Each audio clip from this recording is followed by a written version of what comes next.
All right, shalom to the 12 tribes. All praise to the Most High Yahweh in the name of His Son, Yahweh Shai. Happy Feast of Trumpets to those of y'all who are observing it today. I know some brothers and sisters did yesterday as well. Hope y'all had a blessed Feast of Trumpets or memorial blowing of trumpets. So today, as you can tell by the title of the lesson, it is Feast of Trumpets, blowing the trumpet on correction, pride, brotherhood, sisterhood, and exhortation. So I know I've probably done lessons on these topics separately, but we're going to do a lesson pertaining to brotherhood, sisterhood, family in general, um, and how correction, pride have to be put in check, so to speak, in order to have a good brotherhood, sisterhood, congregation, whatever you want to call it, right? Um, Danny, Tribal of Issachar, Shalom, Atara, Yah, Zealot, Shalom, peace, Shalom. Finally, the brother on live. I did a live yesterday, but yeah, it's whenever the Most High puts the spirit on me to do so. Philip Nelson, Shalom, peace and blessings to all of y'all that are on here right now, and they may check it out later on. And all praise to the Most High always. So, I got a good amount of scriptures to go through, so we're gonna go through them kind of quickly and touch on all the topics that are in the name of the lesson. So we're going to start in Psalm 81 and 3. Blow up the trumpet in the new moon, in the time appointed on our solemn feast day.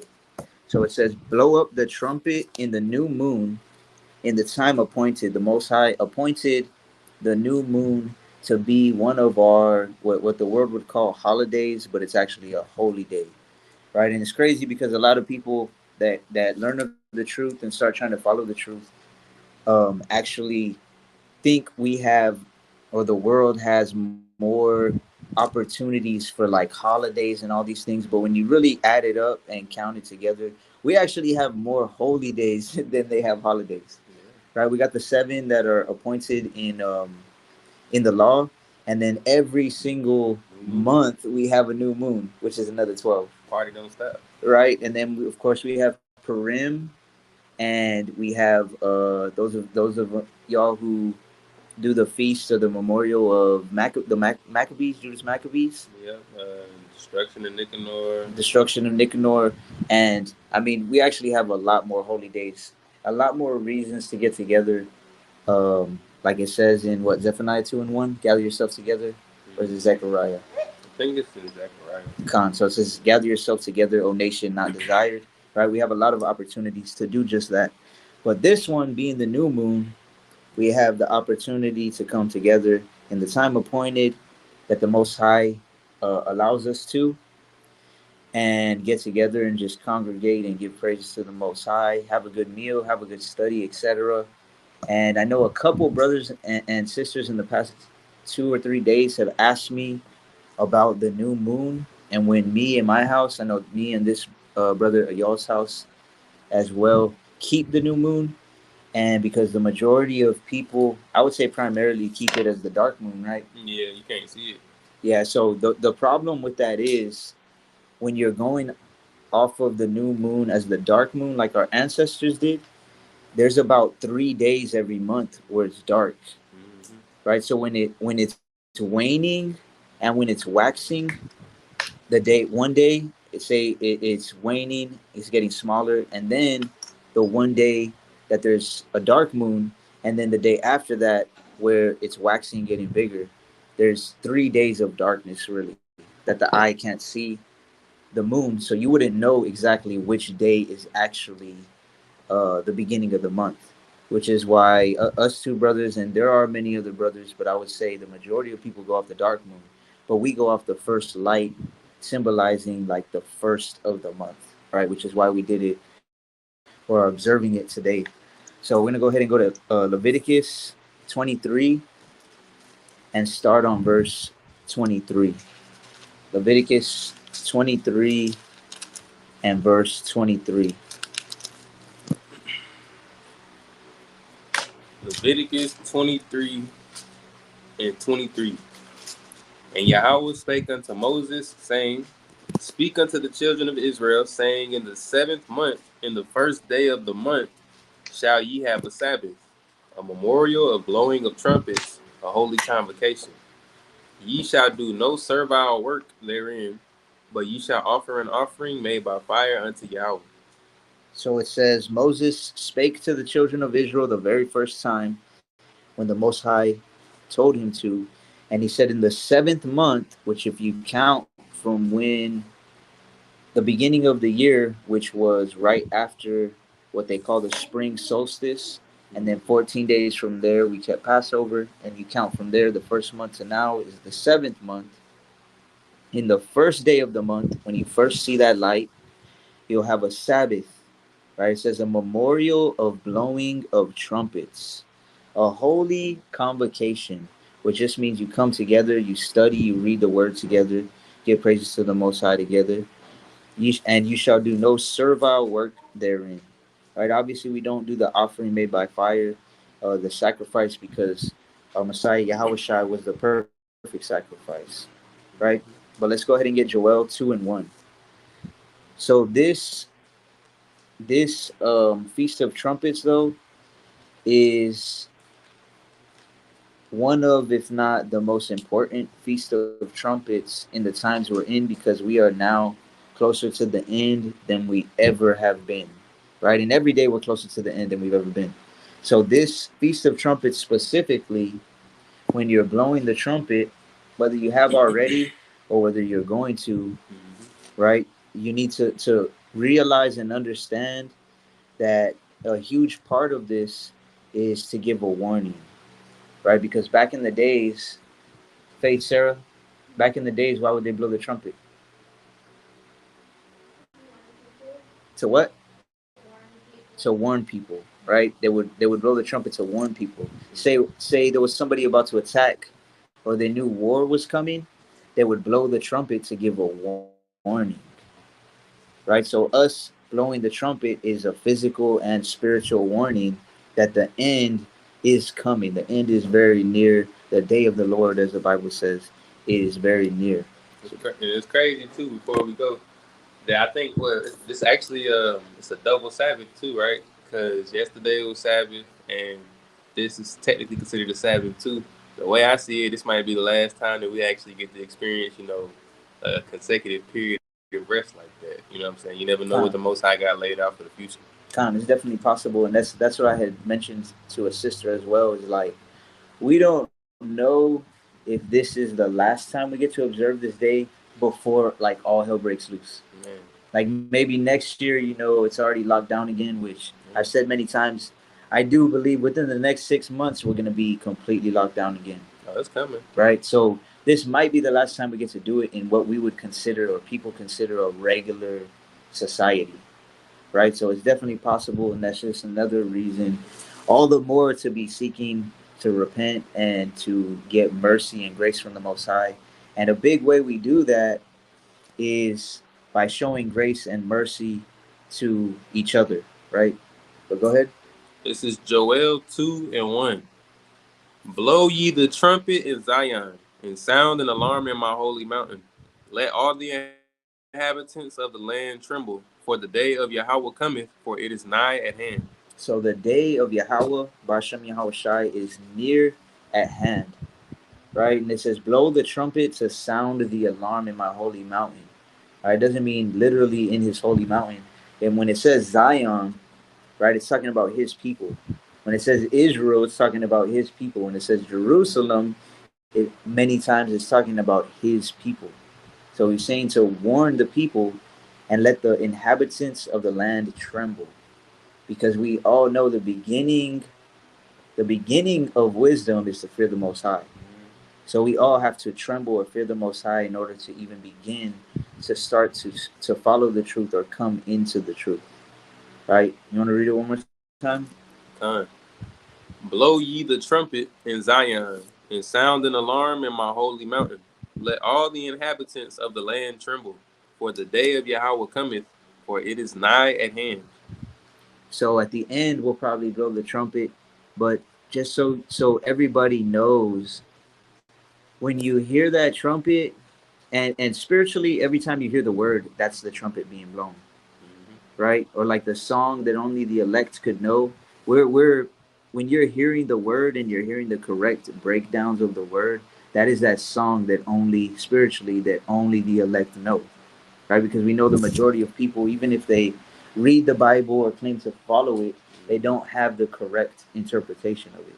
Hidden manna. Exactly, the hidden manna. So when we are blowing the trumpet, whether it be literally a trumpet being blown and you hear it, or whether it be you're hearing the word and you feel it in your spirit and you know it's the truth, because the Most High has a way of just making you know it's the truth and feeling convicted, Yeah. right? That when that happens, that should be a sign to repent to the best of your ability and to self-examine yourself, like I said yesterday as well, and really just look in the mirror and start correcting the things that you know you need to correct.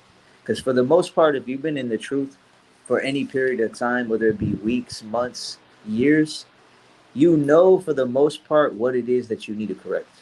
And a lot of people just don't want to do it, or it's just too hard to do, quote unquote too hard to do. But that's exactly what we have to do, because this walk isn't for the weary. Right? You want to read one more time, one last time. Blow ye the trumpet in Zion, and sound an alarm in my holy mountain. Let all the inhabitants of the land tremble, for the day of Yahweh cometh, for it is nigh at hand.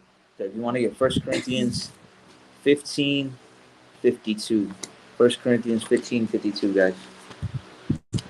So it says to blow the trumpet and sound the alarm so that people can fear the Most High, because that day is coming.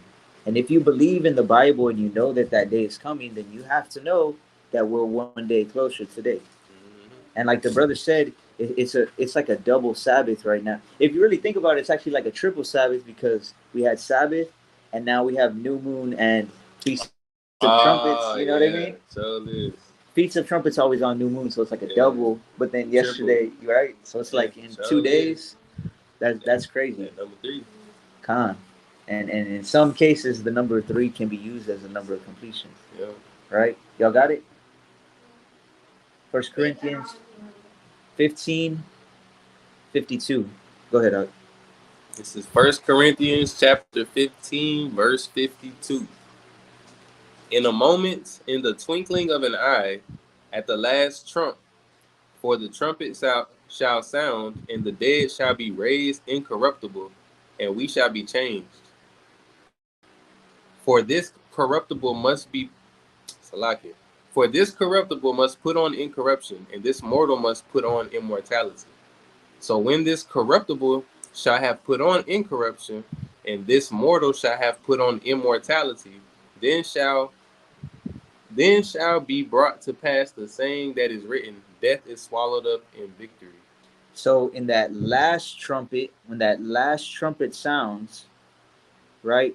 That's when most high willing we get to be a part of that number, and our corruptible bodies, our mortal bodies will be changed, and we get immortal, incorruptible bodies.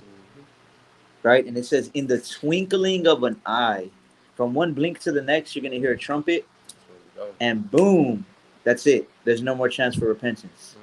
Either you're gonna make it or you're not. Either you are trying to sincerely repent and cleanse yourself, cleanse your heart and your actions, your hands of the blood that's on them spiritually, or you didn't. Right? And it's crazy because when you really put it like as simply as possible, like think about it. How long is our lives compared to like eternity?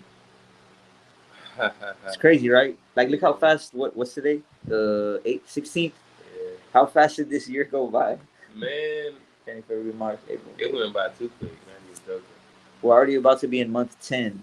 It seems like what? A couple months? For real, what do y'all think? A couple months?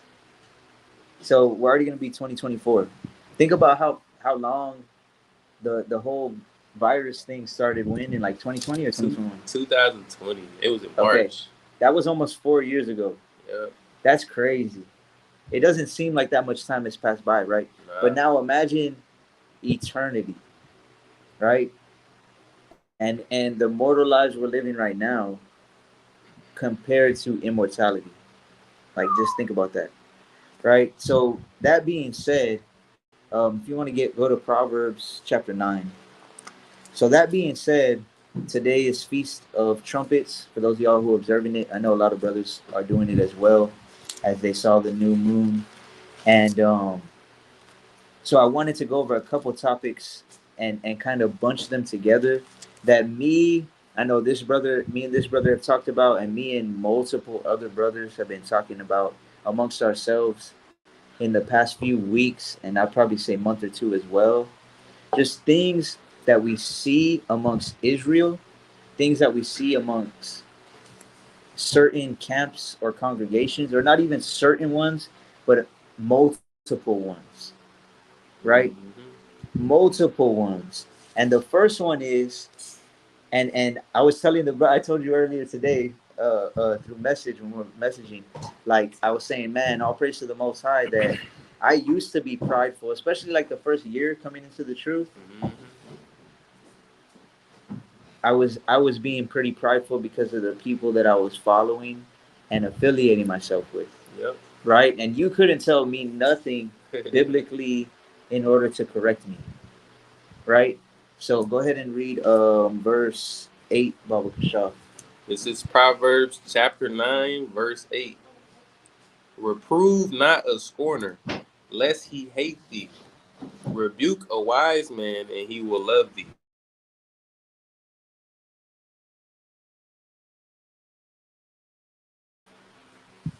Go ahead and read it one more time.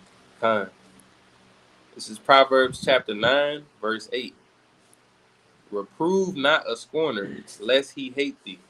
Rebuke a wise man, and he will love thee. So when you rebuke somebody or correct somebody, with the word, of course, they're going to love you for it. Just in the last day, I can say there was 3 people that it's just now to the point where something's on my spirit, and the Most High makes me feel like, man, I need to say something about this, because if not, the blood's on my hands. Just in the last day, there was 3 times that happened. 2 of them were like, man, the water, I appreciate that. One of them was like, Khan, right? But the biggest difference was with 2 of them, they immediately corrected what needed to be corrected, right? And one of them just kept going along with, even though they took the correction verbally, right? They didn't actually correct themselves and change what needed to be changed. And it was Right? because he cared more about his image. Con. And that's the case with most people, though, right? They care more about how people perceive them rather than what's right. And what the Most High look at him like. Con. And it's funny because right before we got on this, we are looking something up. I'm gonna read it real quick. So my daughter had asked, "What is the proof is in the pudding mean?" Right? It was right before this, right? Yep. So it says the proof is in the pudding means the value, quality, or truth of something must be judged based on direct experience with it or on its results. That actually was perfectly put. Con. So it says again, the value, quality, or truth of something. What if something somebody says, something somebody shows themselves to be, right? You are supposed to judge that based on the direct experience with it or on its results, right? So especially people that teach the word and things of that nature, we're held to a higher standard, and we have to be correctable. If it's especially if it's no matter what, if it's according to the word, we have to be able to be corrected. But especially if somebody comes to you in the right spirit with it, right? Because I've had people, and I'm sure many of y'all have experienced, where someone comes and, nah, man, you're going off this, and this, and you're being wicked and blah blah blah. That's not really how you should be coming to somebody. if you really want them to take that advice or take that counsel. Mm-hmm. Right? You should actually be coming more in a spirit of like brotherly love and trying to put it in a way that is not that it's like how do they call it, not sugar coated, but you know how. Don't shoot shit. So what's that term I'm trying to get at? Basically, you want to tell them in a way that you would want them to tell you. Yeah. Right? And I know the brother, spiritual shooter on Instagram, he had posted something not too long ago where he said that when you tell your wife something, or when your wife tells you something, it should be in a way to where you're like, okay, I would accept that kind of tone or that kind of speech from the other person. Right? In other words, going back to what Yahushua said, like you're gonna treat them the way that you would want to be treated, or you're gonna love them the way you would want to be loved. Right? But sometimes it comes to the point where you just got to be straight up with people, right? But at the same time, you shouldn't be disrespectful. So when you do get rebuked, though, according to the word, if you're a wise man, what are you going to do? Well, if you wise, you're gonna take it. You're going to take it, and you're actually going to appreciate that person as well, right? Absolutely. Because it says, if you want to read it one more time, Reprove not a scorner, lest he hate thee. Rebuke a wise man, and he will love thee. when you rebuke somebody who is wise, they're going to love you for it.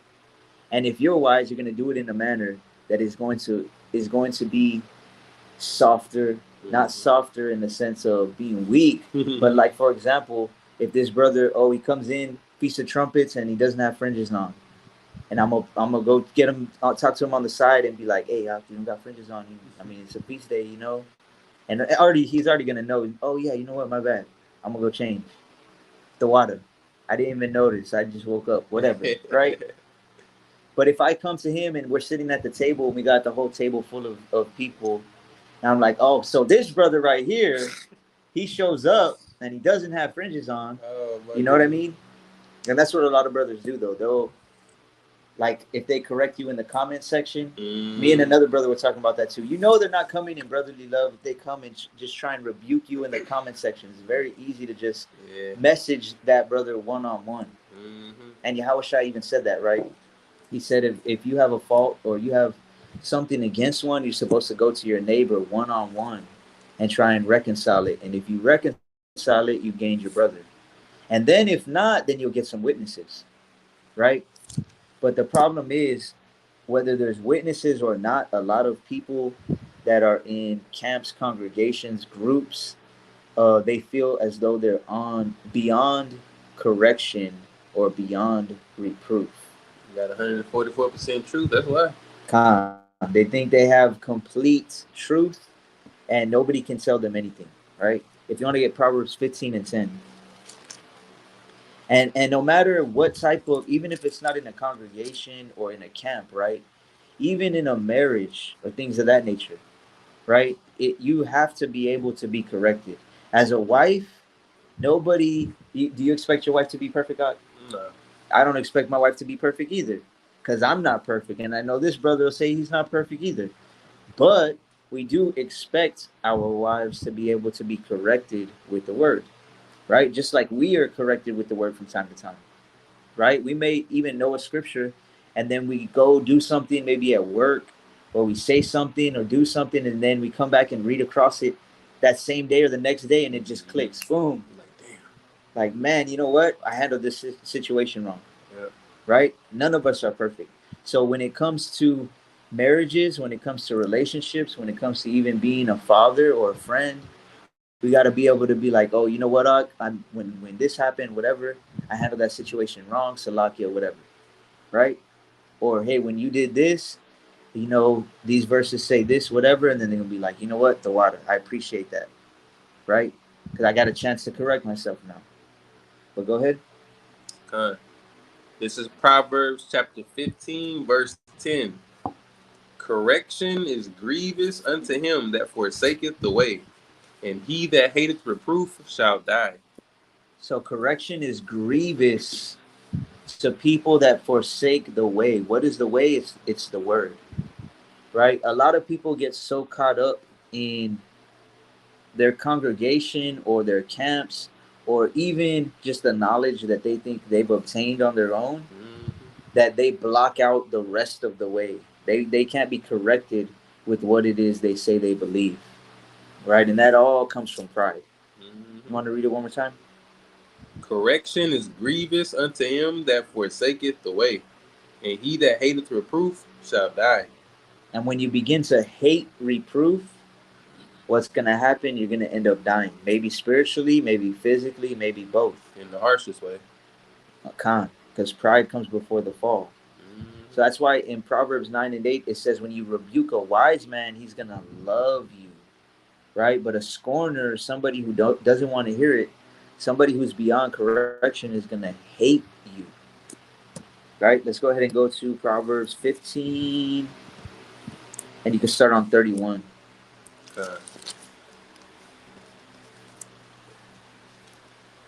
The ear that heareth the reproof of life abideth among the wise. So you live among the wise, you're counted wise when you're able to hear reproof and able to hear rebuke and correction, and you're able to apply it to your life. Go ahead. He that refuseth instruction despiseth his own soul. But when you refuse that instruction, and when you read it in context, it's talking about through reproof, through correction, it's saying that you despise your own soul. Because again, we all, in order for our souls to have a chance at making it into the kingdom, we're all going to have to be corrected along the way. Go ahead. But he that heareth reproof getteth understanding. But when you hear the reproof, you're going to get a better understanding. Some people don't even want to hear it. As soon as you start trying to correct somebody, they'll automatically cut you off, right? They don't even want to hear it at all. In order to get understanding, you have to, of course, hear it first and then start to apply it, right? Was that all in that verse? Yeah. Okay, let's go to Sirach chapter 20. Sirach chapter 20. Because it's completely understandable, and me and this brother have talked about it multiple times as well. It's completely understandable when you get corrected, to your first reaction is to feel some type of way, right? You're gonna feel it regardless. Because the word cuts, like it says in Hebrews 4, Salakia 4 and 12. It says the word cuts into your spirit and soul, right? Dividing it into your bones and in your marrow. You feel it. Oh yeah. So it's understandable to feel some type of way when you get corrected, especially when it's something that you didn't really catch. Yeah. Right? Like what were we reading yesterday, Faith? With Negan, what did he say? That nobody thinks they're evil or something like that. Right? How did it go? Was it like that? Me and my oldest daughter were reading some quotes from Negan from The Walking Dead, and I think it was the number 1 or number 2 quote from him. Number 1 quote from him was, "Nobody ever thinks they're the evil one." And I read it and I just thought of it, of course, spiritually right away, and I was like, man, that's so true. Like, who's ever gonna think like, damn, I was going off, I was the evil one, or I was moving in an evil way. Every man's way is right in his own eyes. Every man's ways is right in his own eyes. And I've experienced that personally. Like I said, when I first came into the truth and I was going out and teaching with certain brothers, and then at one point I came across a lot of scriptures and brothers talking about humility as opposed to pride and all these things. And I literally ended up erasing all the videos that we had made, like preaching in the street and stuff, because I knew and I could see, and I felt like in my spirit, like, man, I got to do that, because you could see the pride on our faces, right? And that's the spirit that a lot of brothers and sisters are stuck in, right? Because it's like the video you had made a while back. What did you say about pride? It's a silent killer. Yeah, the silent killer, and it's one of the biggest. Number 1. Biggest, right? Because pride's the beginning of all sin. So yeah, it is the biggest killer. Very subtle. Sneak up on you when you least expect it. Sneak up on you. So if you want to start on verse 1. There is a reproof that is not comely. Again, some man holdeth his tongue, and he is wise. So there's a reproof or a correction when somebody may come to you, and it's not going to be comely.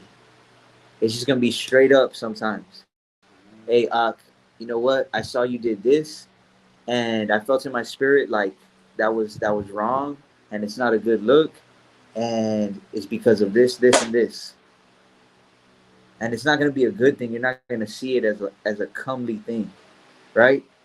And it says again, some man holdeth his tongue and he is wise. I just told a sister this earlier today, right? Anytime you feel emotional, whether it be you're getting corrected or say somebody's talking to you in a way you don't like, if you get emotional, what's the best thing to do? Any of y'all? What's the best thing to do? I told you before too. What's the answer?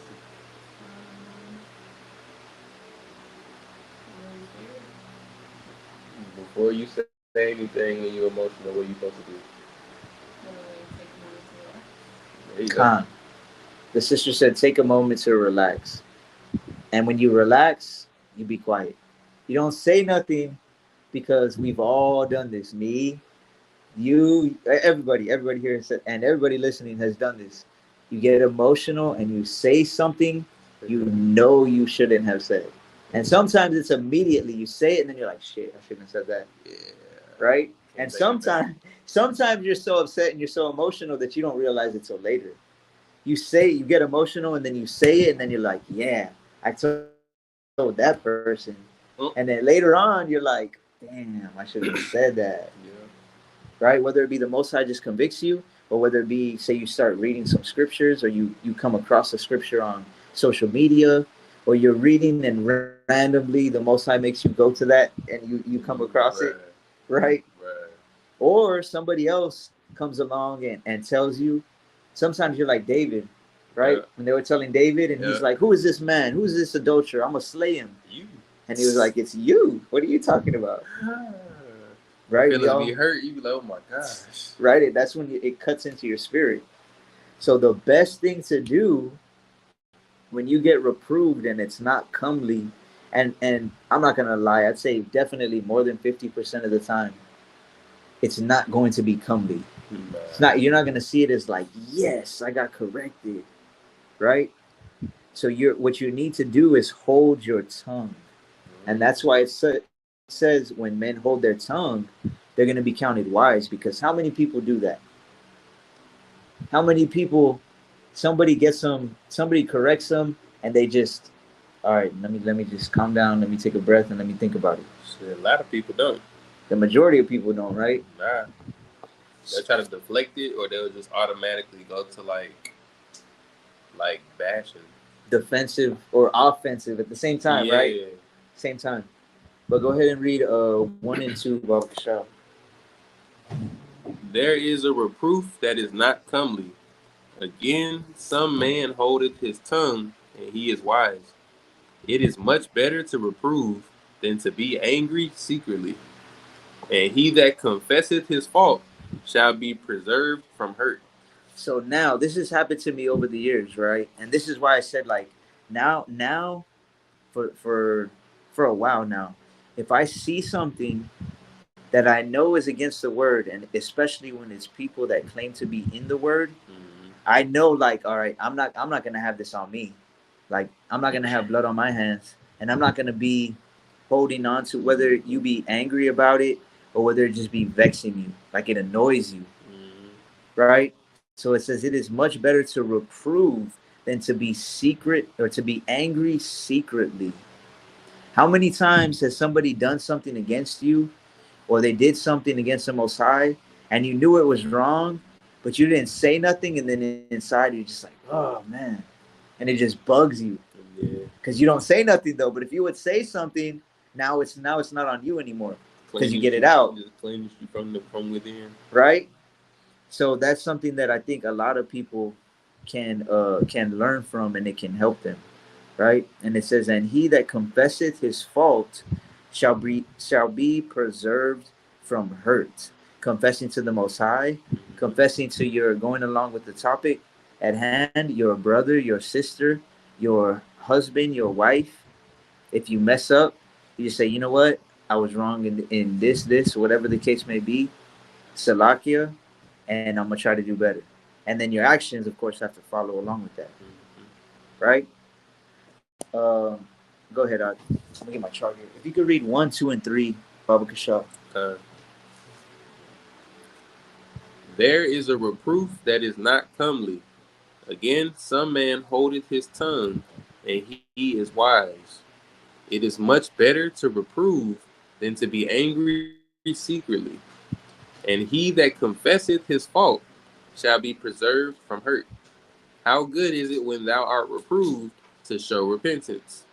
For so shalt thou escape willful sin. So it says, Salaki, I'm gonna plug in my phone real quick.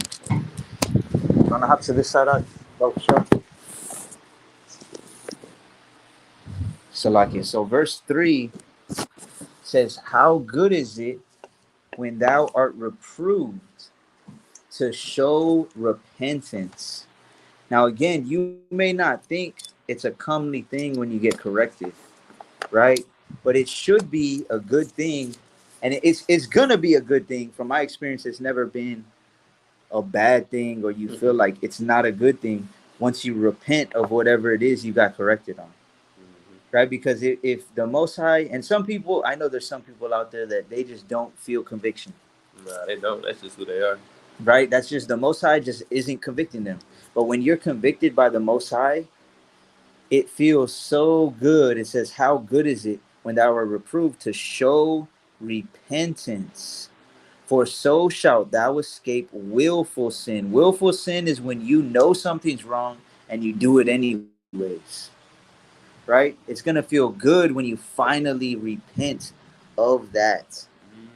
But like it said in Proverbs 15:10, and then 15:31 through 33, there are some people that just have given up the way and given up correction and reproof, and they're not going to be corrected or reproved. Right? You have the I would say the worst of the worst would be like, I don't even want to hear that. Right? Don't tell me that. Right? What I've heard, you're not my daddy. You're not my husband. I've heard you don't know me. Right? You're not God. Only God can judge me. That's Tupac. That's not a Bible verse. Yeah. Right? But let's go ahead and go to Galatians 6 and 3. Galatians 6 and 3. But you know what, Salaki? If you want to go to Proverbs 8:13, and I'll get Galatians 6 and 3. So this is Galatians 6 and 3. It says, for if a man think himself to be something when he is nothing, he deceiveth himself. Right? The Most High, this is something to always keep in mind to keep humility, right? The Most High does not need any of us. The Most High doesn't need us to teach His word. He doesn't need any of us to follow Him. John even said it at one point. He said, man, if the Most High wanted to, he can take these stones and turn them into sons of Abraham. He told the Pharisees that. Khan. So we need the Most High, right? So there's a lot of men and women, but speaking specifically to men, that think themselves to be something, and they are deceiving themselves. Because if you cannot be corrected biblically and apply that correction, then you are nothing because you're moving in the spirit of pride. And I'm not saying everybody else. I'm including myself, right? If this brother comes and says, "Hey, remember you did this or you said this, and I came across these scriptures, and look, it seems like these scriptures go against what you were saying, whatever, and I'm going to take the correction." Right? Any of us, because we can't think ourselves to be something when we're nothing, because we're all nothing without the Most High. Exactly. We're all nothing without His correction as well. And none of us, like I said earlier, are perfect. So we all have to be open to correction. But go ahead, Ak. This is Proverbs chapter 8, verse 13. The fear of Yahweh is to hate evil, pride and arrogancy, and the evil way, and the froward mouth do I hate. So the fear of Yahweh is to hate evil, pride, and arrogancy. Like I already mentioned, if we are beyond correction, we are moving in pride and in arrogancy. And the Most High hates that, right? The fear of Him is to hate these things. And it says He hates these things.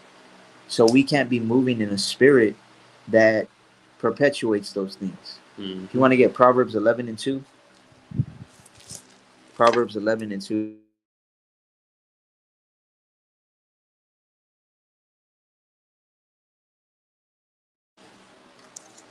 This is Proverbs chapter 11, verse 2.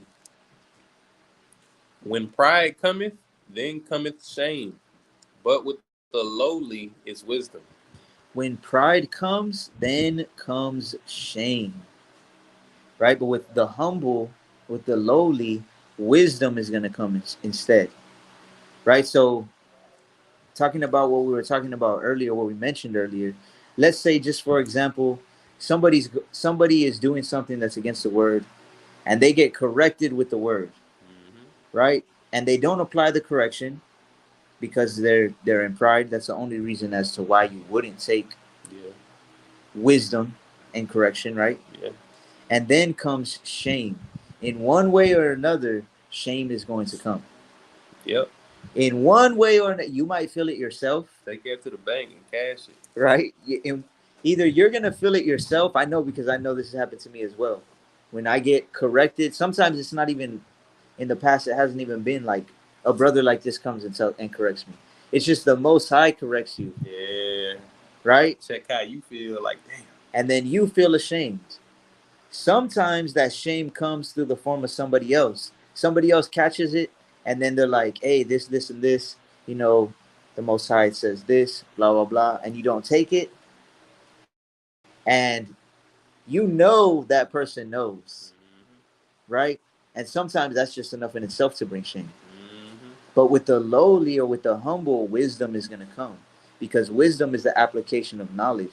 When you're corrected by knowledge, it can turn into wisdom for you, even though it's correction and it doesn't seem comely.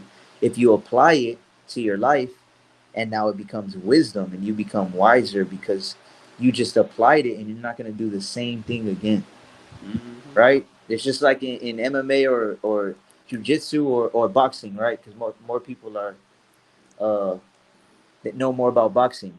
If you keep dropping your left hand and then I hit you in the face with my right hand, I'm like, hey, bro, like, you're dropping your left hand every time and I'm hitting you in the face. You can take that correction and keep your hand up, right? And now it's wisdom, and you know, all right, every time, okay, I'm gonna keep my hand back up. I'm gonna throw a jab and it's gonna come right back to my face. But if not, if you keep moving in pride, what's gonna happen? Shame's gonna come. And it's the same thing every time you get hit in the face, say you're sparring or fighting, it's gonna bring shame to you, right? You're like, damn, keep getting hit in the face, man. Yeah. It's the same thing, and the Most High is gonna keep doing it to you if you're chosen. He's gonna keep slapping you in the face until you get the point. If you're chosen to get the point, right? Let's go to chapter 16 and verse 5. And that's something I've said many times before, and this brother as well. A lesson unlearned is a lesson returned. Yeah, only the Most High know how long it's gonna take you to learn that lesson, but He gonna return it until you get it. So if somebody corrects you on something, hey, bro, you keep making posts like this, and you keep doing it, you're gonna keep getting corrected, and you keep getting punished. Somebody tells you, hey, man, you need to be set apart. You've been doing this, that, and the other, and you keep getting punished. And if you're chosen to get the message, you're gonna keep getting it, but you're gonna keep getting that punishment until you get the message and apply it. Go ahead. It's Proverbs chapter 16, verse 5. Everyone that is proud in heart is an abomination to Yahweh. Though hand join in hand, he shall not be unpunished. So everyone that is proud in heart is an abomination to the Most High, right? And notice it says proud in heart. Sometimes people don't even come off as that prideful. Sometimes you could tell by just the way they carry themselves, right? And not so much judging by appearance, but it's like, what is it in Sirach 21 where it says, know a man by his attire, by his attire and his gait, excessive laughter and stuff too. And his gait. Sometimes the way a man carries himself or a woman carries himself, you could tell they're prideful. Yep. right? But sometimes you can't tell by just looking at them. And it says everyone that is proud in heart is an abomination. There's some people that may be on Instagram or Facebook or Moco Space or what's the other one? Chapsnat. And they portray themselves to be all these things, you know, daughter of the Most High, son of the Most High, king, princess, whatever the case may be, right? But then when they get corrected behind closed doors, They don't carry themselves like it. they don't care, right? They don't care to take that correction. And that's in their heart. Now maybe only one or two or a handful of people know about it, but guess what? That doesn't even matter because the Most High knows about it. Yep, and he'll put your business all on Front Street. Con. Sometimes, or many times, especially in these last days, it's like Luke 12:2 says, Yeah. right? Everything in the dark comes to the light. And it may not even be that exact situation. He may make something else happen, Yep. and you be prideful, and then everybody finds out about it. Like, wow, look at this person. They still being prideful. My goodness. Con. And he'll put all your business. Sometimes they get corrected in front of a whole congregation, right? Like Paul said. Yeah, see how they gonna act. Right? So let's go to verse 18. Pride goeth before destruction, and a haughty spirit before a fall. So pride goes before you get destroyed. Once you start moving in the spirit of pride, when you're moving towards pride, 100% of the time you're moving away from the Most High. Mm-hmm. So when somebody tries to correct you according to the word, if you are not trying to take that correction and apply it, you are moving towards destruction and you're moving towards a fall according to the Most High himself, right? And of course, I'm talking about camps, congregations, etc., but also again, even on a smaller scale in your household, right? In your marriage, with your brothers or sisters, right? Like me and this brother, when we first met, right? Like we're cool and everything, but you can never really be cool with somebody until y'all go through something. Say you disagree on something, or when say I have to apologize for something, or he has to apologize, and then once you go through that, that just makes you so much closer, right? Because you don't really know, right? You don't really know how cool you are with somebody until you disagree on something. You can always tell the spirit of a person when those moments happen. Con. And you're gonna tell a lot by how respectful or disrespectful they are. Because some people, right, they're gonna jump straight to getting real disrespectful with you. Man, and the most sometimes it's very non-comely, and then some people they try to be all subtle with it. You know, they try to be, you know, what's the word? They try to be slick with it, facetious. Calm. They're not just straight up with it, right? And that's how I've made many posts, and I've said that many times as well. That especially in these last days, you just need to be straight up, not to be rude or not to be disrespectful, but in a respectful way. You should be able to be straight up with your brothers, your sisters, with your husband, your wife, your elder, your congregation, whoever it is. You should be close enough to where you could talk to that person in a respectful way and have a respectful back and forth conversation, even if it's something that you don't really want to talk about, because nobody wants to have that, you know, quote unquote confrontational talk, right? But it's necessary, especially in the truth. And what you always have to keep in mind is like I've told another brother as well, like you should never be afraid to talk to somebody if y'all are both sincerely just trying to follow the Most High, right? Like if you really think about it, like Yahushua said, "Who's my brother and sister and mother? It's those that are doing the will of the Most High." If we're actually brothers and sisters in the truth, and you did something maybe I didn't like, or I did something you didn't like, then we should be able to like, hey, we're both in the truth. We both have the same goal to make it to the kingdom. We're both trying to be cool with each other because the scriptures actually say you're supposed to prefer one another over other people that are just in the world, right? So we should be able to sit down and have like a civil conversation with each other. And it's sad to say, I know because I've experienced it over the years with many different brothers and sisters. to where you literally cannot have a civil, respectful conversation if you disagree on something, Yeah. or if you want to correct them on something. Yeah. Like And it don't even exist. it's impossible to do, right? It's impossible to do. And like the scriptures say, uh, only through pride comes strife, Mm-hmm. right? So when someone's striving with you, that's only coming through pride, Mm-hmm. right? If you want to read that one more time. Pride goeth before destruction, and a haughty spirit before a fall.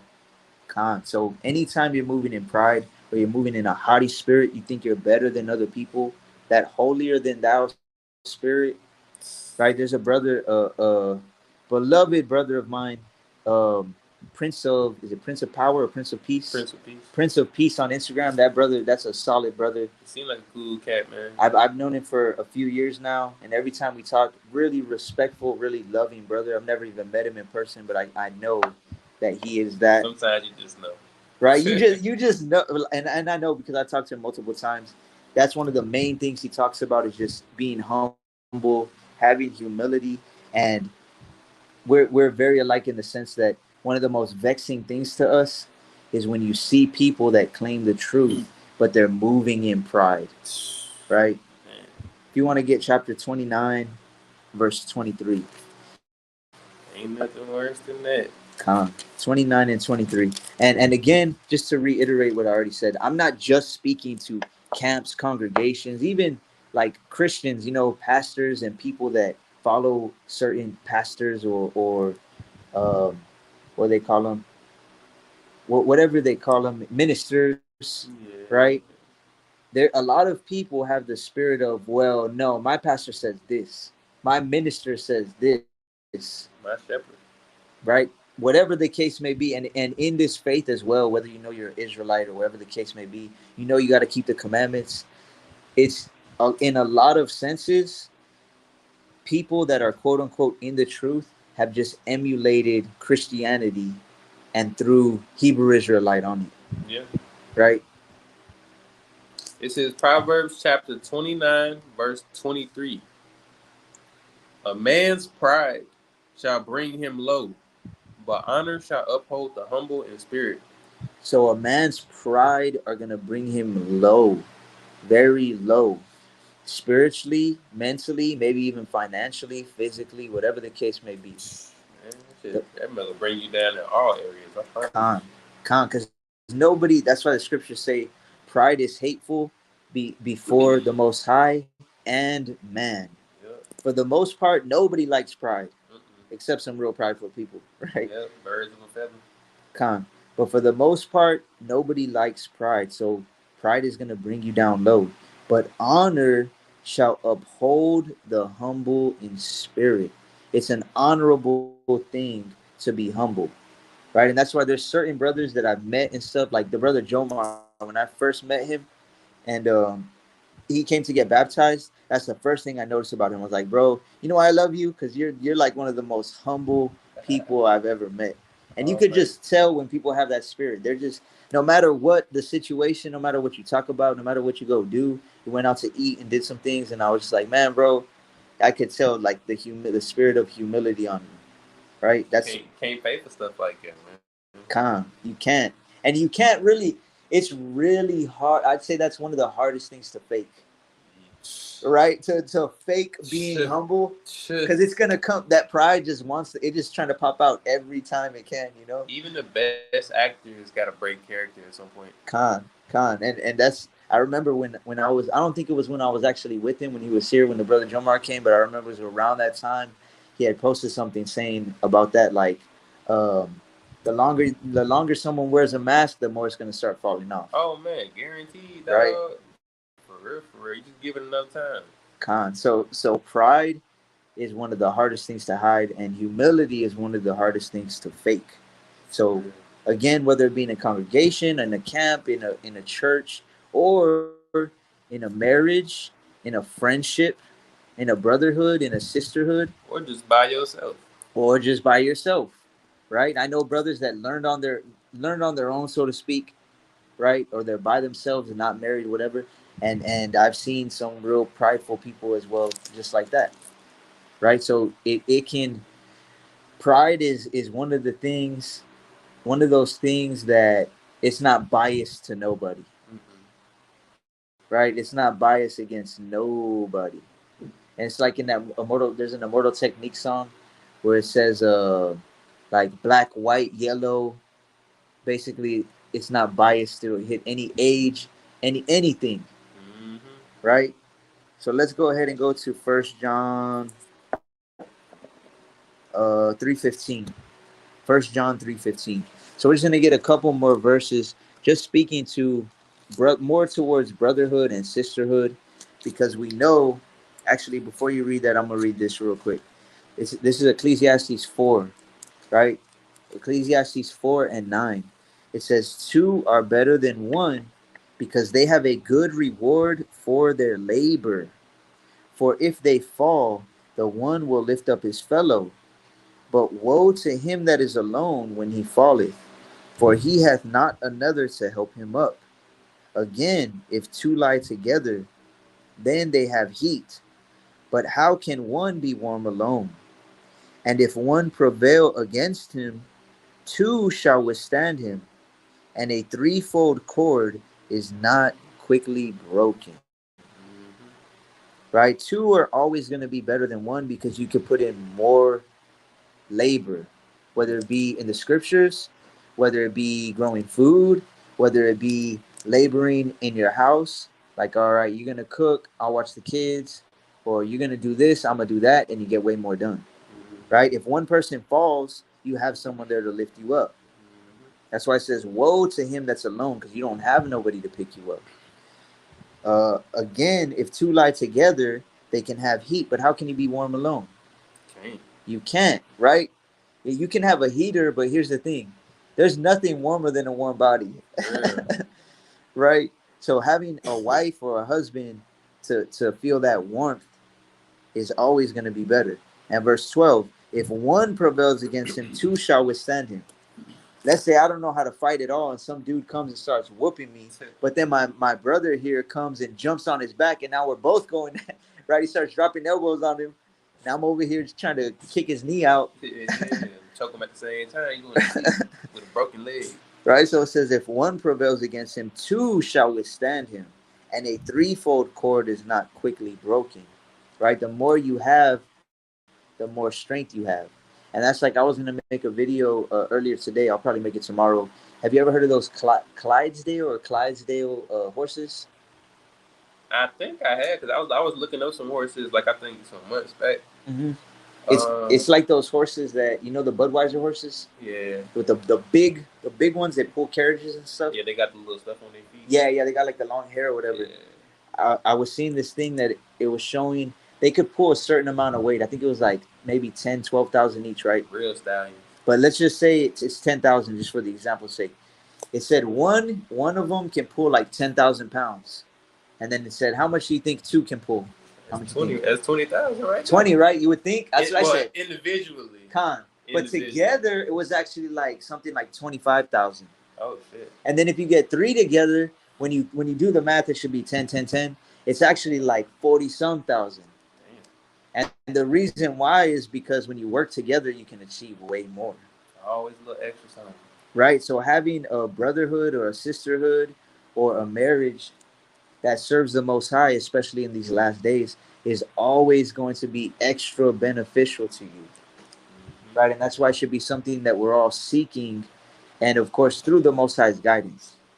Right? And that's why it says when you're actually sincere towards the Most High, He's going to direct your friendship aright. That's the most important thing, in my opinion, for real. It's too many stories, and I hear every single day, or every other day, or every week, where a lot of people, they meet the wrong kind of people, or they go through a bad experience, and then now they're left with trauma and hurt and all of that stuff. But I don't like to seem nonchalant about a lot of stuff. But when you understand where everything comes from, where like the source comes from, then it all just makes more sense to you. And ultimately, right, it tells you a lot about who that person is. It tells you a lot about who you are as a person. If you're humble enough to look at yourself like that to begin with. I think you said something a while back where it was like the level of truth that you're willing to accept about yourself is going to determine how much, you know what I'm saying, you're willing to, or how much you're going to grow, basically. Yeah, exactly. Because you can look at certain situations in the negative sense, or you can look at it in the positive sense. Me, and another thing I had just heard yesterday when I was working out before Sabbath, it's that song, what is it called? Mistakes by Immortal Technique, right? And he says, pessimism is an emotion, not a philosophy. Like when you're pessimist about something, it's because of emotions. Like the brother said, you go through something, and then you just hold on to it, and you see everything negatively now. Half empty or half full. Right? You everything's half empty. Right? And that's the complete opposite of how we should look at it, because everything that's bad that has happened to each and every one of us can be used towards our growth if we let it, and it can teach us a lesson if we let it. And that's why the Most High allows us to go through certain things in order for us to learn. Right? I remember when I was teaching jujitsu one time, and there was this dude that now that I got to know him more, I kind of might feel bad a little bit because I don't know if he's all there. Maybe he did too much drugs or something like that. But Talking about that one? no. So what happened was we're teaching the class, right, and the head coach of the gym wasn't there. He was training for a fight. He was in Colorado, so I was like the head coach there, and we're doing the jujitsu class, and it was a day. You know how I told you on Mondays we'll do 10 rounds, right? Yeah. So there was one dude who somehow, even though I'll tell him like girls try to stay with the girls, guys with the guys, right? He ended up rolling with two different females. He armbarred two of them, and they both ended up. They didn't get hurt, right? Yeah. But they like kind of tweaked their elbows and stuff. Messing with a man. Right now, neither one of them told me what happened because they left kind of early, whatever. So the next day they came early and they told me, hey, this dude, one of them, they came separately. They didn't even know it happened to both of them. They were like, hey, I rolled with this dude. Rolling just means like sparring, like submission wrestling, right? One of them came and told me, hey, I rode with this dude, and he was kind of going kind of rough, and then he armbarred me, whatever. I tweaked my elbow, like I'm cool, but like, he shouldn't be doing that, whatever. Another girl comes and tells me the same thing, right? So I went and told like 3 other people that are higher belts as well. I was like, all right, look, we're gonna do this drill. I'm gonna put them in the middle. It's called sweep. It's basically right. So it's sweep or submit. Pass, sweep, submit. He's in the middle. If you pass his guard or you submit him or you sweep or he sweeps you, right, then he's got to get out. So I was like, look, get him tired and then let him sweep you and he's gonna stay in the middle. So they're like, all right, cool. So maybe 10, 15 minutes go by. Long story short, we tired him out. And he was in the middle the whole time. He's feeling good, feeling kind of prideful, right? Yeah. They couldn't do nothing. I was in the middle the whole time. And then I was like, all right, now we're going to do 10 rounds. Right? So then I put him with the heaviest people. Oh, man. For like the first 4 rounds. And then I went with him. And then on that round that I went with him, I was tapping him out like every 20 seconds. You know what I mean? Oh, man. Because he was so tired. But afterwards. Yeah, no energy. Afterwards, all I said to I Most High is my witness. All I told him, I was like, "You get it, or you get the message," something like along those lines. You know what I mean? Yeah. And he just like kind of not like he knew exactly why it happened. Right, but the point is, when you're being prideful, right? When you're being prideful, something's going to happen to you. Yeah. Because just like we read, Proverbs 29:23, it says, "Pride shall bring him low," right? Pride is going to bring you low in one way or another. Now, what you do with the lesson you get from it, whether it be somebody letting you down or whether it be the Most High punishing you for something, you can always grow from it and be like, okay, you know what? This is why this happened. I can't be doing that again. Mm-hmm. Right? And after that, I remember, I don't think he ever rolled with another female. Right? I wouldn't either. And I mean, in hindsight, he shouldn't have been in the first place, right. But you're going to learn your lesson in one way or another. Right? And a lesson unlearned is a lesson returned. Every time. So it's going to keep happening until you apply the correction that needs to be applied. Right? But you got, what, 1 John, right? First John 3:15, Baba Kashab. Whosoever hateth his brother is a murderer, and ye know that no murderer hath eternal life abiding in him. Khan. And then if you read 4:20. If a man say, I love Yahweh, and hateth his brother, he is a liar. For he that loveth not his brother whom he hath seen, how can he love Yahweh whom he hath not seen? So if you don't love your brother or your sister, and remember, who is my brother or sister or mother? Yahushua said, is those that are trying to do the will of the Most High. Right? People mistake this and think every single person on the face of the earth is their brother and sister. That's not how it works. According to our Messiah, Yahushua, whether you call him Yahusha, Yeshua, whatever you call him, according to his own words, according to Yahushua's words, my brother and sister and mother are those that are doing the will of the Most High. So if you hate somebody for trying, and they're trying to follow the Most High, it says you're a murderer, right? It says you're a liar if you say you love the Most High, but then you hate your brother or sister. So why are you a murderer? Let's go to Leviticus 19:17.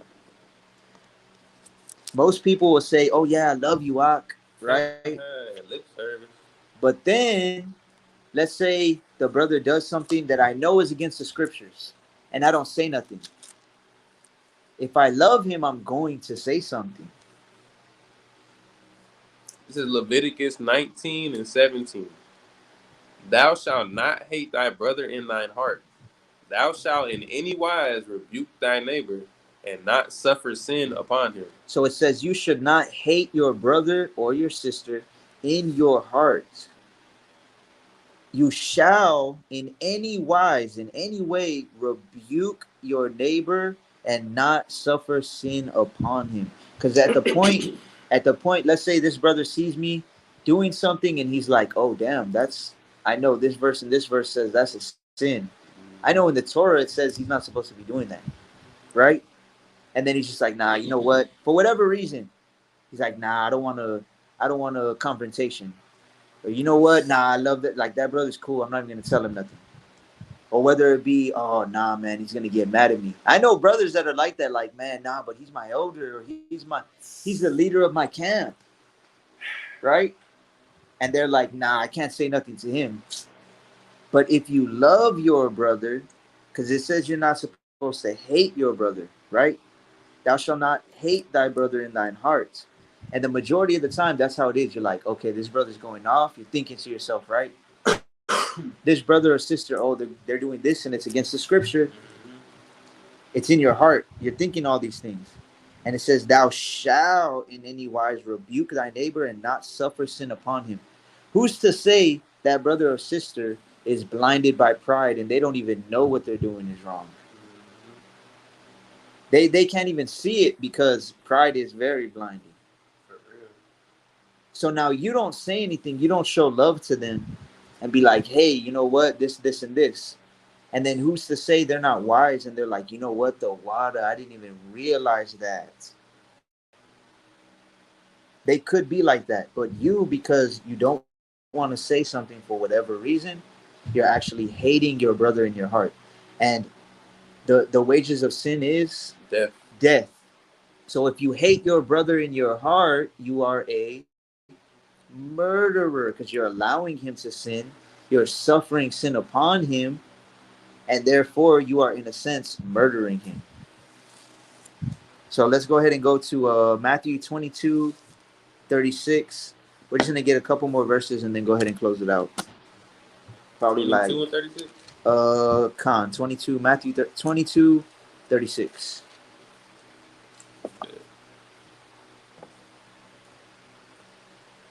Master, which is the great commandment in the law? Yahweh said unto him, Thou shalt love Yahweh thy God with all thy heart, and with all thy soul, and with all thy mind. What is the most important or greatest commandment? It's to love the Most High. And I don't know if you saw that earlier, but I made that post. What does it mean to love the Most High? It means to keep his commandments. They don't want to see that. Would you believe that your rib loved you if you told her things to do every day and she never did one of them? Not at all. Of course not. Not at all. Not even the slightest bit. Not at all. She ain't gonna respect. I know. I would be like, you don't respect me. You don't love. You don't nothing. You don't value me. Nothing. You do not want to be with me. Get out. I'm gonna give her a period of time, but then it's gonna be right. Gotta go. Anyway, so it's the same thing with the Most High. In order to love Him with your heart and your soul and your mind, yeah, it starts inwardly, knowing, okay, I'm reading these things. I can see it in my head. I'm verbalizing it, and now my actions are gonna line up with it, and I'm gonna do what He says to do to prove my love to Him. Right? That's the greatest commandment. Go ahead. This is the first and great commandment, and the second is like unto it. Thou shalt love thy neighbor as thyself. Go ahead. On these two commandments hang all the law and the prophets. And that's where the Christians come in and say, you just love them. I love you, God. Hey, brother, I love you. You see, I'm keeping the whole Bible. I'm keeping the whole law and prophets. The laws are done away with. This is the new commandments right here. So remember, Yahweh spoke in parables. It said, without a parable spake he not. So when he's saying these things, the only way to get a good understanding is to go what? Precept upon precept, line upon line, here a little, there a little. Right? So if you want to get 1 John 5:2, I was going to just give my own version of it, but let's go ahead and read it from the scriptures, right?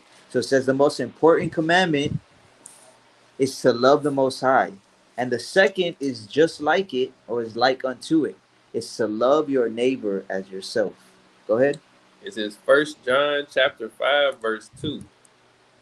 By this we know that we love the children of Yahweh, when we love Yahweh and keep His commandments. So in order to love your neighbor, you got to keep the commandments towards them.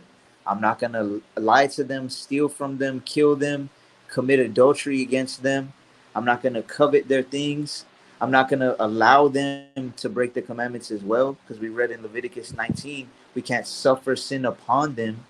So in order to love them, we got to keep the commandments, right? And keep the commandments towards them and help them to keep the commandments as well. Go ahead. For this is the love of Yahweh, that we keep His commandments, and His commandments are not grievous. And to love the Most High is the same thing, to keep the commandments towards Him. If you really love Him, then you're going to keep His Sabbath. You're going to keep His holy days. You're going to keep His dietary laws. You're going to do the things that are pleasing to Him. And what are the things that are pleasing to Him? It's not just, oh, I'm going to be nice, right? Or I'm going to be kind and make it to the kingdom. No, you obey Him. It's what it's what He says to do. You obey His words, right? You don't put other gods before Him.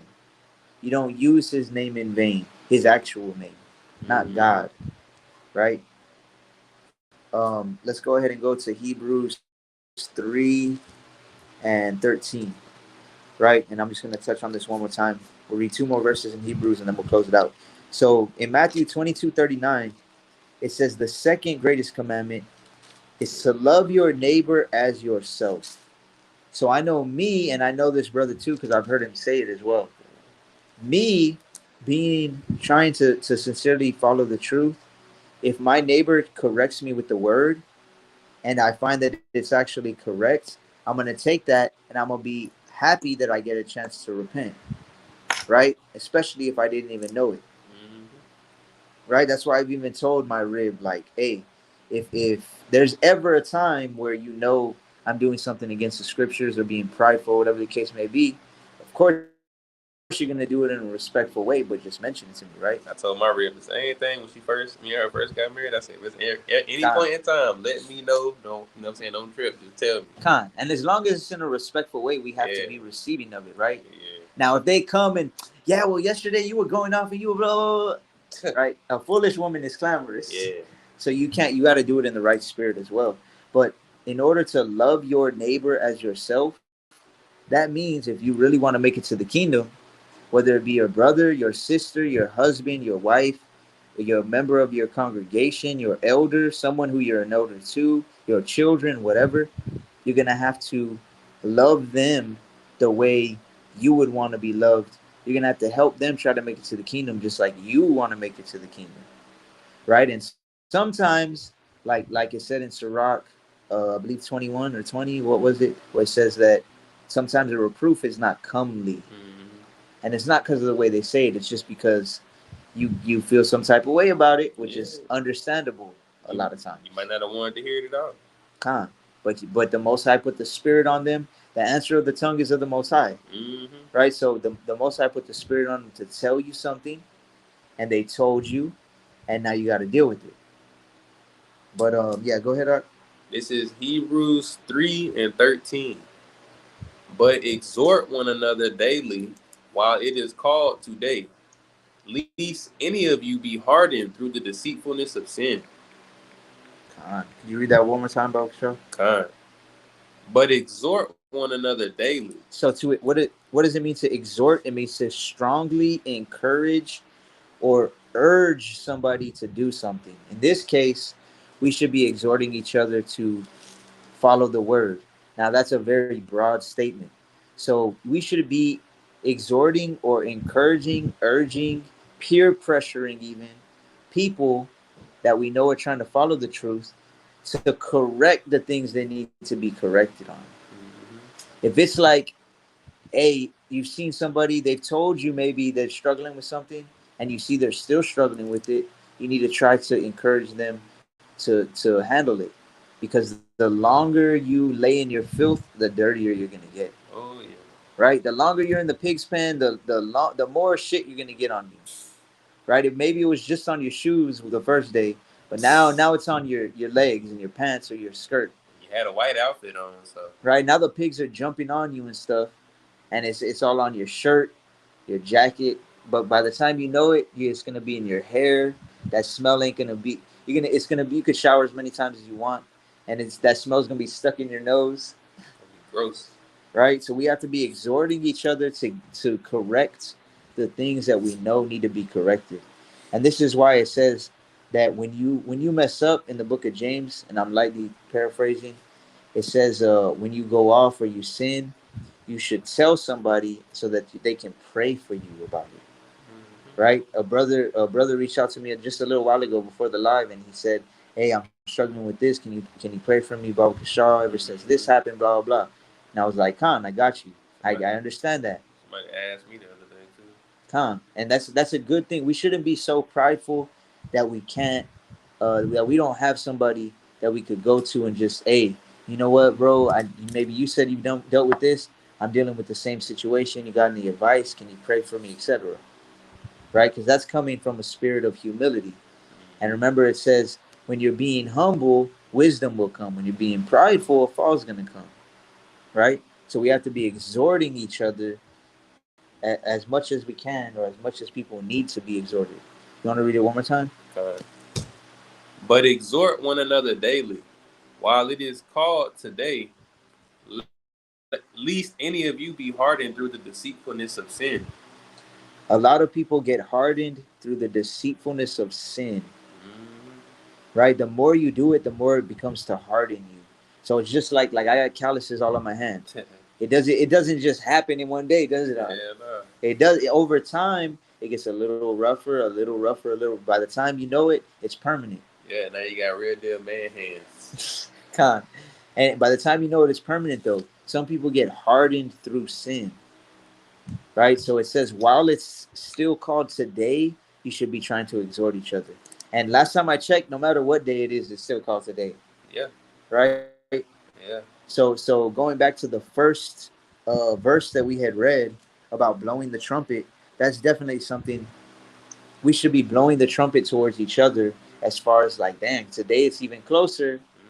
Today, I don't know how much time we have left. I'm not gonna say we got a month or we got a year or 10 years or whatever the case may be, but we know we're a day closer, right? If you want to get Hebrews 10:24.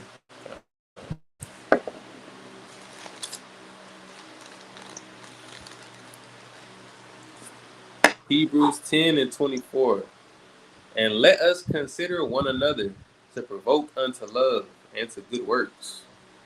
So again, we should be provoking each other to what? To love, to keeping the commandments. And I'll take this second real quick to provoke y'all to keep one commandment. Now I'm gonna let the brother say it as soon as I say this. I already know he's gonna know what I'm talking about. What's the most repeated commandment? Be set apart. To be holy, which means to be set apart. I provoke and exhort each and every one of y'all to be as set apart from the world and from worldly people as possible, because that's the easiest way to protect yourself. How are you gonna smoke weed if you're never around people that have weed or smoke weed? Yeah. You're never gonna be able to get it. Yeah. Right? Yeah. How are you gonna be? How are you gonna do anything? Just plug in, fill in the blank, right? Fill in the blank. I'm saying weed, but whatever it is you're struggling with, the majority of the time is because of the people that you're around, the environments that you're around, Yeah. that actually enable you to commit that sin. Right? So it says, let us consider one another to provoke unto love, to provoke each other to keep the commandments and to good works.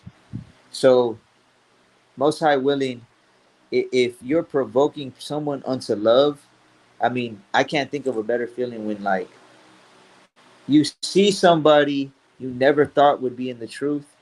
And I know you said, like, there's certain people in your past, right? And it's happened to me too. And I'm sure it's happened to many of y'all brothers and sisters too. Where someone would just be like, damn, I never thought you would be like living like this. For real, bro. Right? So that's one of the best feelings in the world, to see somebody, maybe you helped and maybe it was just a small step on their journey. Maybe you gave them some advice, or you gave them some scriptures, or they asked you to pray for them, or whatever the case may be, and you see that they're doing good. That's one of the best feelings in the world, right? So to sum it all up, today, Feast of Trumpets, right? And like the lesson says, blowing the trumpet on correction, pride, brotherhood, sisterhood, and exhortation. To summarize it all, we're blowing the trumpet in order to do what? To warn the people to fear the Most High, and to warn them that the day of Yahweh, the day of Yahweh Shai coming back, is nearer now than it's ever been, right? And some of the things that we have seen, me and this brother and other brothers and sisters that I know have asked me recently about this, talked to me about this. One of them being correction. People just can't be corrected, right? And we're not gonna lie either. Sometimes you'll try to correct someone out of love, and you see that they move in pride, which is the second thing, and it can be vexing. It can be vexing, which again, you look at that definition, it basically means annoying. Not annoying because, like, damn, they're not listening to me. It's because it's like, man, how can you claim to Be in to the truth. to follow the Most High, but then when His word comes around, or He sends somebody to say, hey, according to Him, though, According to His words, not mine. right? His word. According to what He says, this, and this, and then you see Him move in pride. It's sometimes it's a hard thing to stomach, right? And that's where brotherhood and sisterhood, real brotherhood and sisterhood, comes into play. Like, a lot of people, especially, I know me and you have talked about it as well, like in the world and stuff, we've all had the majority of our so-called quote unquote friends. It wasn't a real brotherhood, it wasn't a real sisterhood, right? So a lot of us don't know exactly how that looks, because we never been a part of it. You don't know until you get the first taste of it. Right? So when you, a lot of times, and this happens with, like, quote unquote relationships. I don't like to call it relationships, but let's say like courting, right? Or even marriages.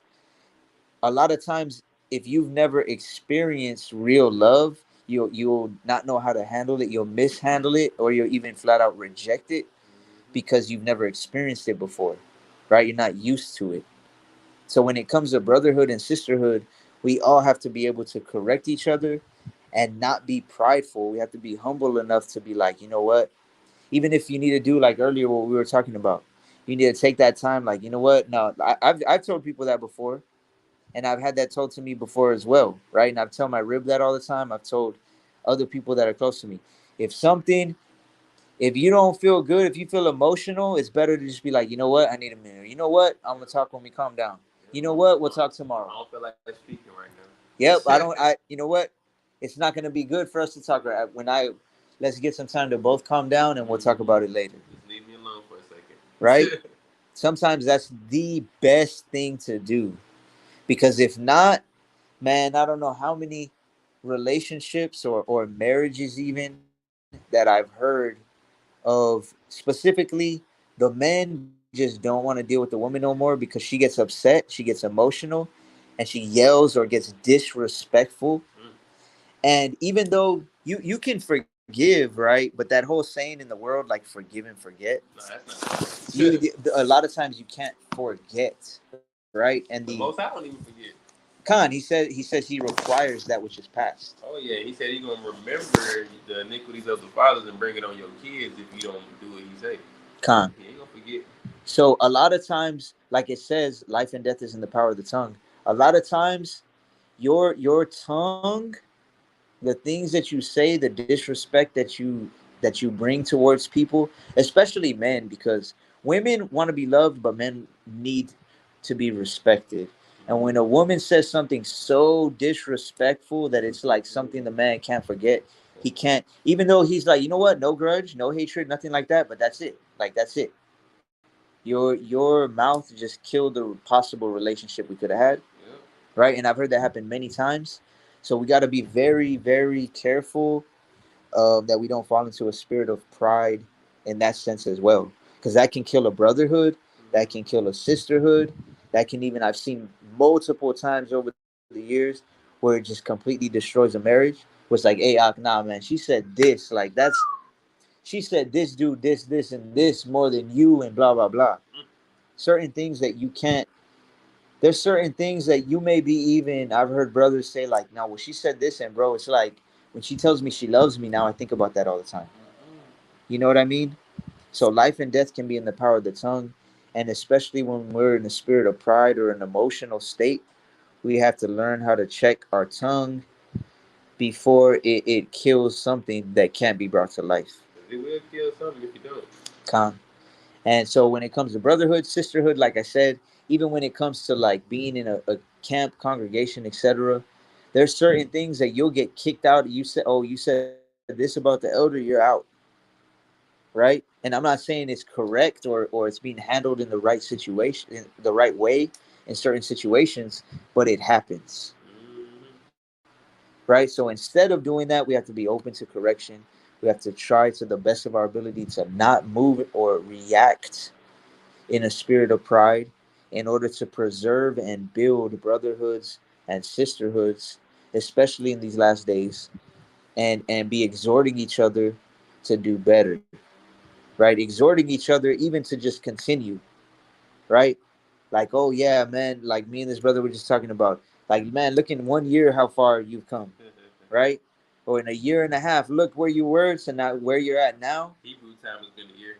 Right? Yeah, and then if you think about it, like, bro, imagine in 1 more year, Man, right? If the Most High gives us that time, imagine a year or 2 years, never know. like how much farther you could be if you just continue to put your hands to the plow, right? Well, with that being said, you have anything you want to say, Ak? Nah, man. I feel like you done said it all. To be honest, I mean, I've said it before. I'll say it again. Pride is the beginning of all of everything. It takes a real humble person, a real strong person too. Now, a Con. very strong person to be able to take correction, to be humble, just in general, And but apply it. and to apply Con. most importantly. But if you can do it, man, like if you understand the importance of having fruits by the time your house shot come back, right? Then you understand that if you do it, then there's nothing that you really can, or really have to worry about. You know what I'm saying? Being humble is like 80% of the battle, I feel like, because pride is like the number one killer. You feel me? 99% of the time, pride's what get people, you know what I'm saying, to like die spiritually or physically, or they fall out of the truth, or whatever the case may be. 99% of the time, it's pride. So I believe that 80% of the battle on the good side is just being humble. Con. Con. And that's like I've heard a lot of people say it in martial arts is along the lines of like a teachable student will only surpass a teacher, right? So in order to be teachable or correctable, or in order to be teachable, you have to be correctable, Yeah. right? Let's say you come into a boxing or MMA or jiu-jitsu class and someone corrects you, you're like, nah, I'm not taking that. Like, you don't tell me what to do. Can't teach them nothing. Well, okay, you're never going to learn anything then. And a lot of people go into certain things wanting to become, I wouldn't say a master of something, but you want to be really good at it, right? You want to be able to become a teacher, whether it be to your wife, to your children, your family, or whether it be to more people. And the only way you're going to be able to become that is if you yourself are teachable, right? And even when you become a teacher, you still know, if you're a good teacher, you still know you have to be teachable even when you're a teacher. Yeah. Right? And that's why, and also in jiu-jitsu, one last little thing. In jiu-jitsu, right, you get a blue, you start at white belt. You get a blue, purple, brown, black.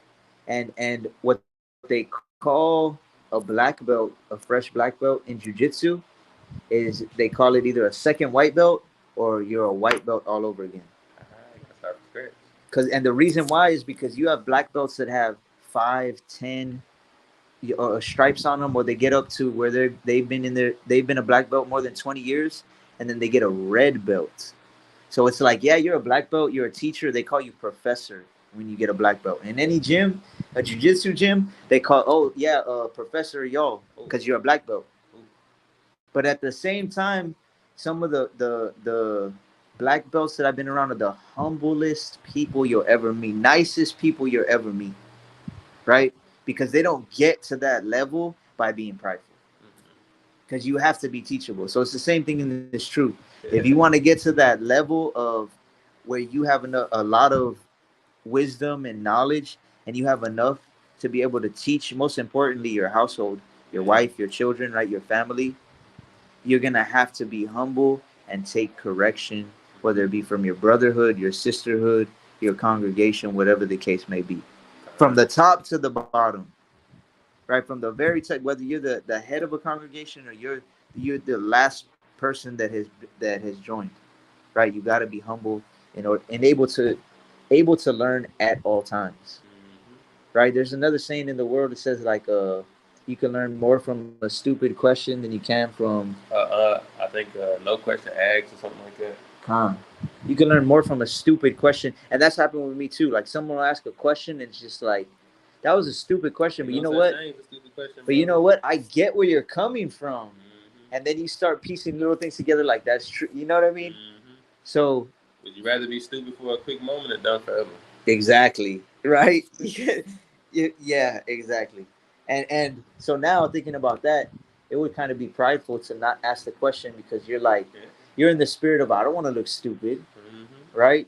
But you could become wiser if you just look stupid for that split second. You ain't gonna last.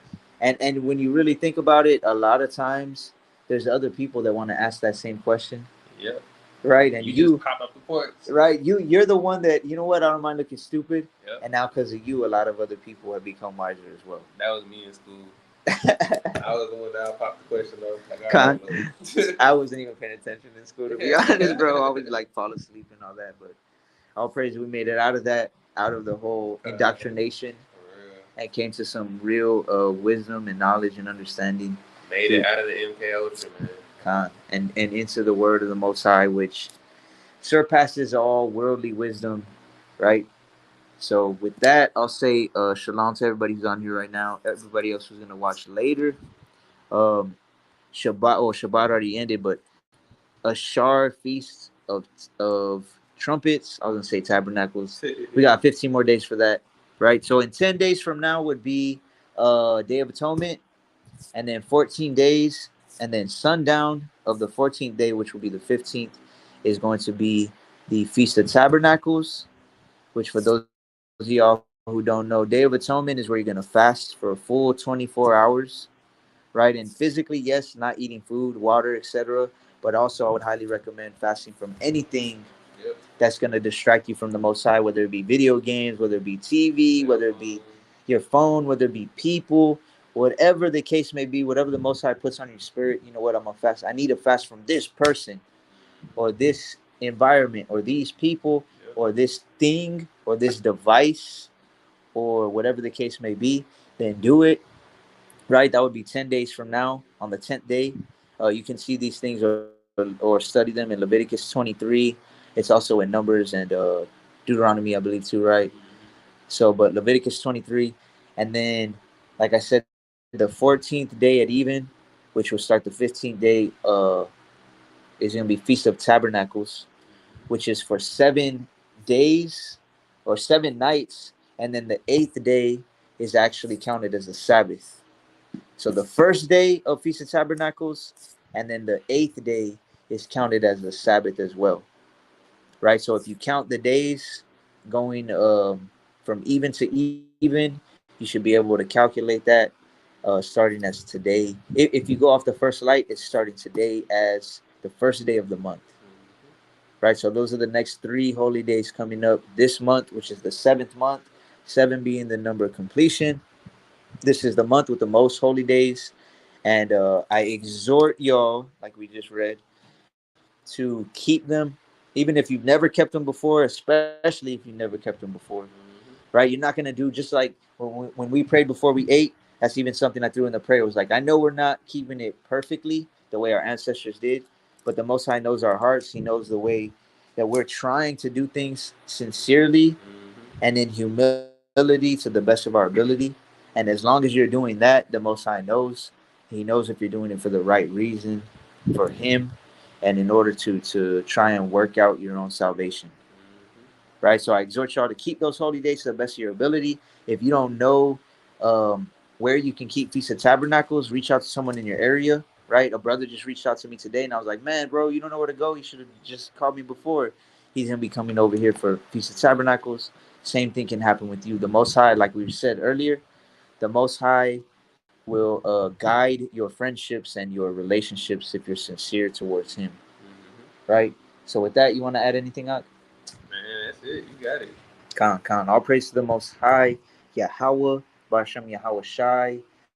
We're blowing the trumpet spiritually right now. We'll go outside and blow them in a minute. But we're blowing them spiritually right now just to let y'all know it is high time to repent, for the kingdom of heaven is at hand.